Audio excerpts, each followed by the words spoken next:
Hello guys, I'm the Raccoon here, and today's going to be very different. I'm going to be trying out something very new, okay? I'm going to be doing what I'm going to be calling a look-back review. Basically, I'm going to be looking back on games that essentially got buried by bigger titles. The first one I'm doing is Homefront: The Revolution. Now, I played the original Homefront, and I enjoyed the game. I did. It's, well, last level of the game, it seemed to be very slow, but the thing is, it takes on the reality of a movie called Red Dawn, and if you've seen that, you basically get the gist of the games. Korea takes over America, you're fighting back throughout. Now, you start off and you're playing the game as Ethan Brady. He's a brand new member to the Resistance, and you have basically got to try and meet up with the leader, right? Doesn't really go to plan. You're very quickly captured by the Korean forces, and you do break out. Regrettably, when it comes down to the story of this, it's not that intriguing, which is disappointing. I did like the Red Dawn movies. The game, it is fundamentally flawed. That's the problem with it. Graphically, it wasn't that great. The story to it, it felt bland and predictable.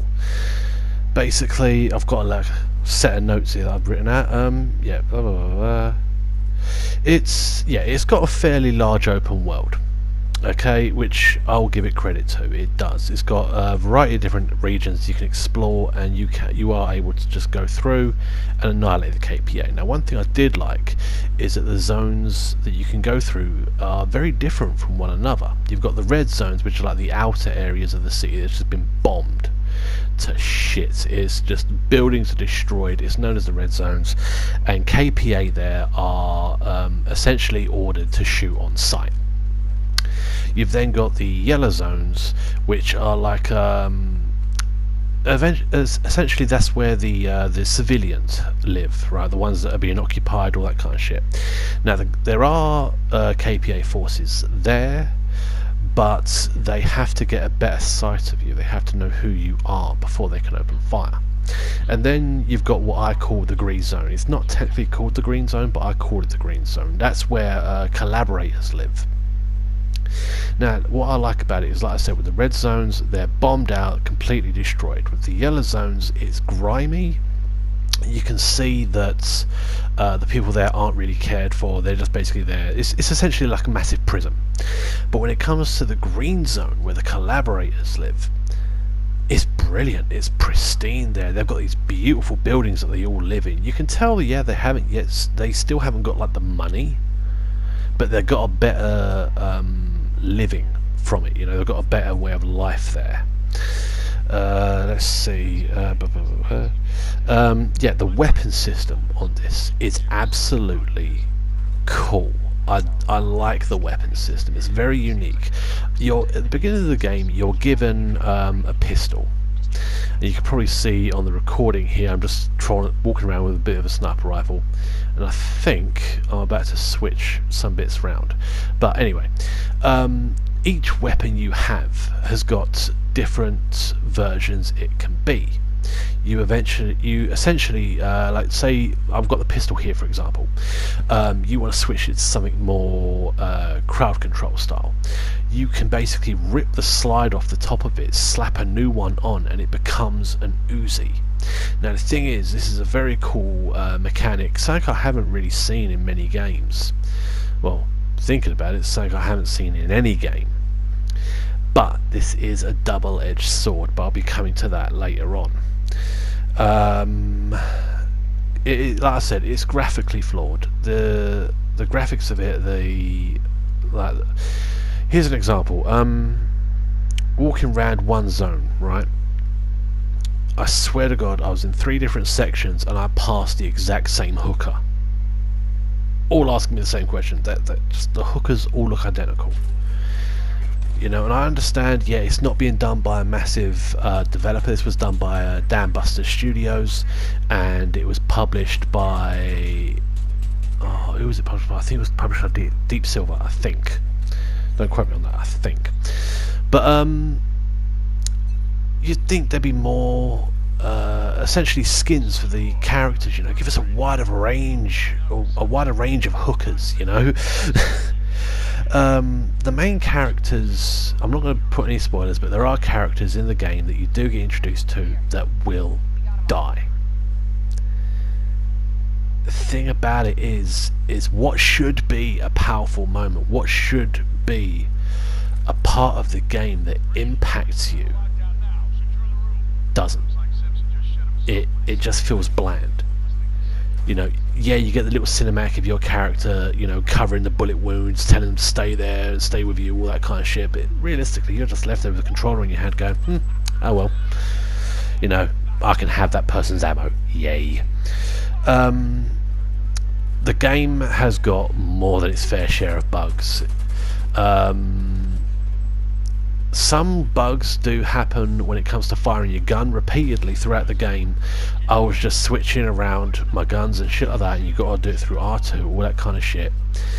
And I've gone back into it, and for no reason, I have my LMG out, and I'll just start firing like a nutter as if I've just held the trigger down. And just the amount of times that fucked me up was just so annoying. Other than that, it's mostly getting caught on really, really stupid and mundane shit. It's like you're getting a gunfight and you're running down the fucking street, you're trying to get behind like a wall for some cover, and somehow your bloke is being stopped by a blade of grass. You know, it's not good, and when in a firefight, can be quite annoying when you take 17 rounds in the back. You know, the variety of guns you do get in this though are very good. They're very intriguing and very cool, different styles. Essentially, within, I think you can carry 3 weapons. Eventually, you get the option to carry a 3rd weapon, and depending on what you pick, because obviously you got an RPG, and the RPG is the only weapon that can't be transformed into anything else.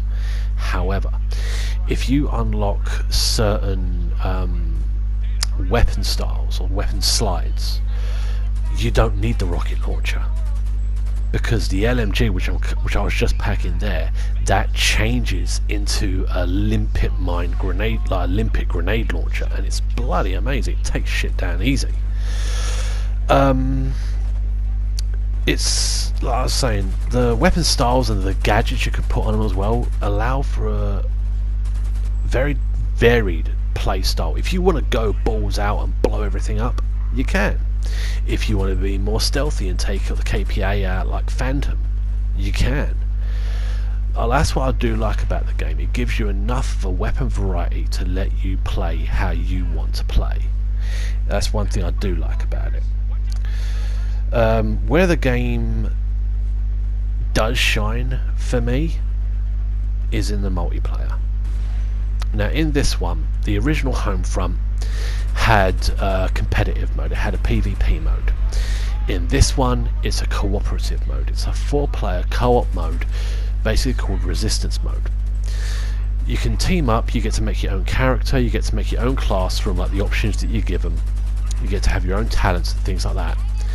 And your explosives, your Molotov cocktails, your distraction like your firecrackers, all of that can be crafted from materials that you can find in game, and any that you've got left over are carried over with that character. It's not like you start up a level and you're given like so many Molotovs, so many explosives. No, what you've built is what you've got. So I do like that. Yeah, you get a team of 4. It's a variety of different maps and a variety of different quests. You can go anything from just wiping out a drone patrol to trying to recover medical supplies for the resistance. There are plenty of missions there, and they come in multiple difficulties, which you obviously, if you've got a dedicated team, you can amp up and increase the challenge. With it being 4 players, it comes in quite handy because you can essentially fit your play style to fit a part of the team that hasn't yet been covered.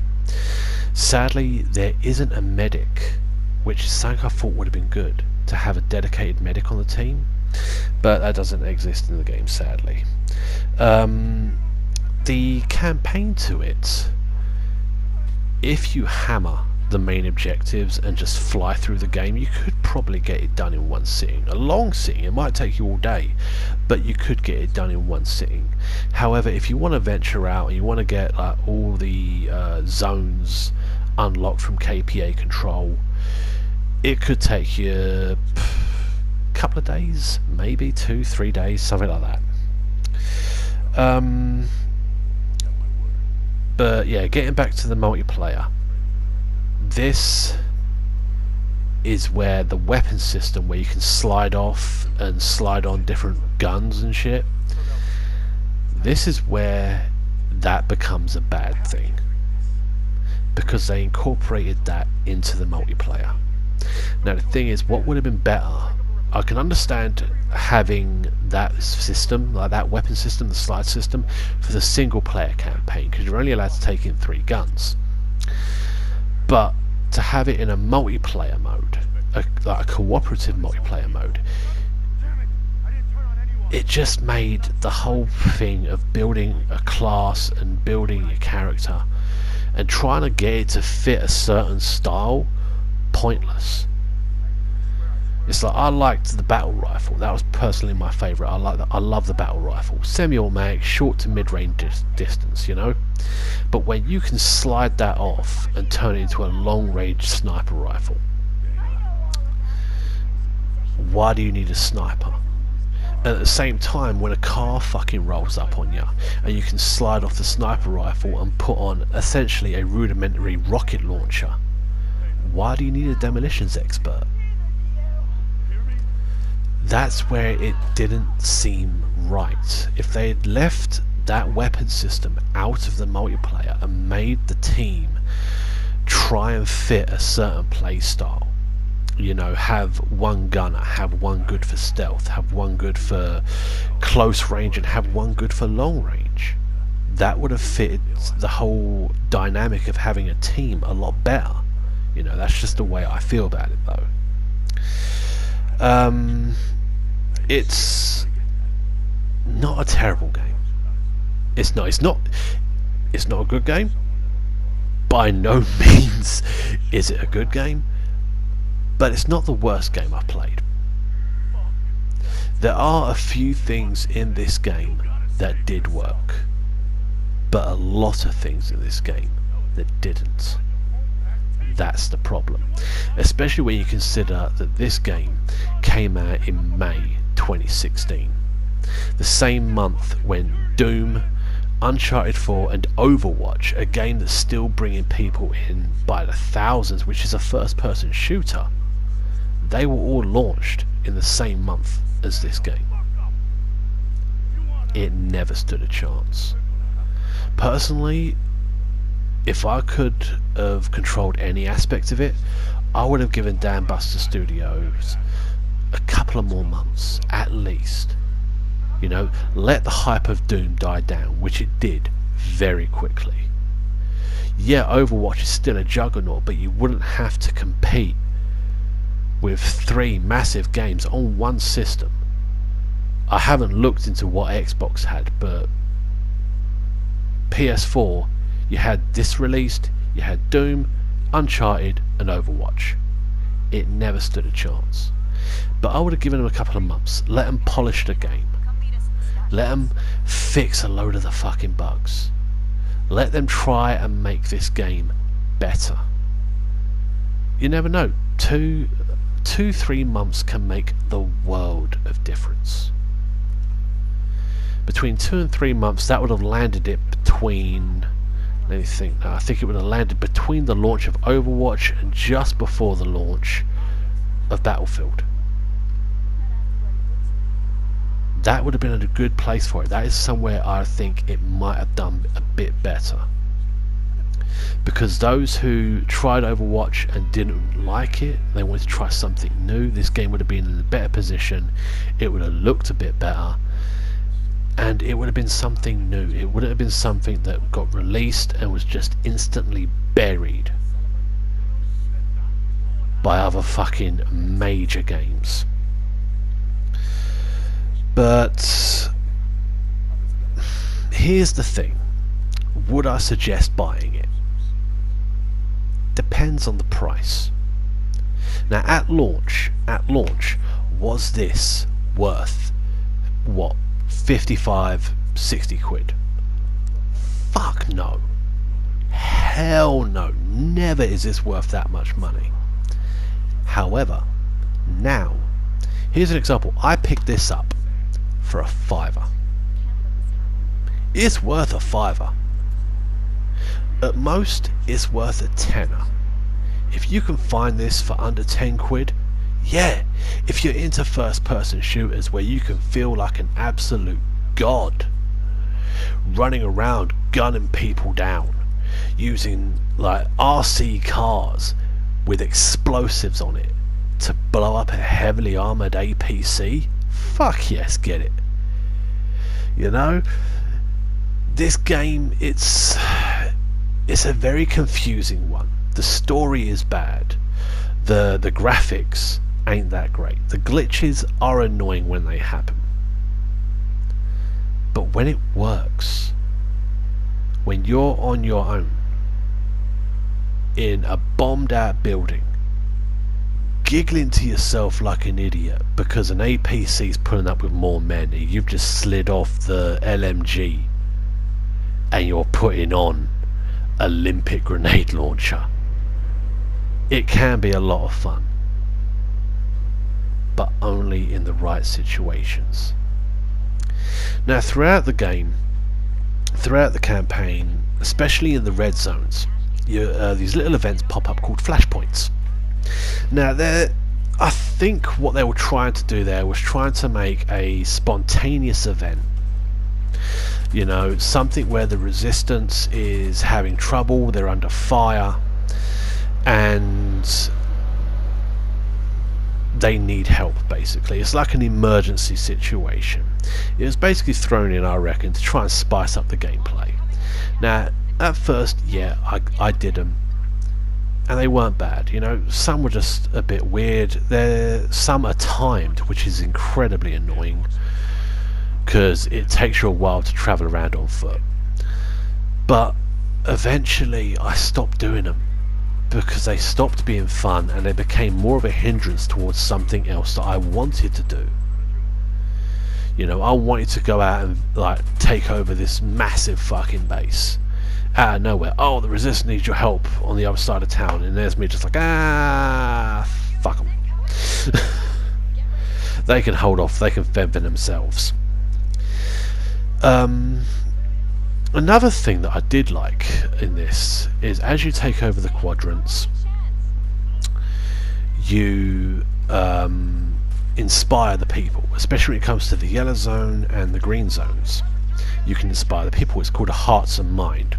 Now to do that, it's basically like a little bar. You got to fill it up by like sabotaging propaganda machines, by turning on the radios to the resistance channel, or by blowing up APCs, freeing prisoners, taking down high value targets for the KPA, and the people will start to join you. That's cool. And if you get it to 100%, you can send out the rallying cry, and the people of that area will revolt, and they will all go against the KPA. Again, a cool little event there. However, they failed to take it to what I think would have been perfect. What I think would have been perfect is if you initiated that and you got them on your side and the people revolted and you took over that quadrant. They should have done it so that once you take over the quadrant, you own it. There's no KPA there anymore. Every time I've gone back to an area where we should have taken over, no, KPA's still there getting battered. You know, I'll be walking down an alleyway and there's a KPA on the floor and there's two guys just like fucking curb stomping him. While entertaining, seems a bit pointless if you've already taken over the quadrant. Now, to round off, it's not a bad game. Well, not a terrible game, but it's not a great one. Like I said, if you can find it cheap, yeah, grab it. You know, if you've got fuck all else to play, give it a go. If you're like I said, feeling essentially like a one-man wrecking crew, this would do it. and it'd be a cheaper option against some of the titles that are coming out now. Especially if you are tight on the cash, yeah, give it a go. This could be something that you might get into. But don't expect a masterpiece. It's by no means a masterpiece. But if you've got nothing left to do and you just want to have some fun shooting KPA soldiers, it could fit what you need. Well, that's going to be it for the Homefront Revolution review. I know I was a bit all over the place with this one. It's the first time I've done anything like this. I'm using a new system, funky little thing I downloaded. But yeah, hopefully I'll be able to figure out more tricks and things I can do with this, and I'll be doing another look back review. Let's have a look. Depends on what I fancy trying out. I've got a load of games back there, as you can see. If I can find something there that got buried alongside larger titles, that'll probably be the next one. But anyway, guys, I've been the Raccoon. Take care and have a good one.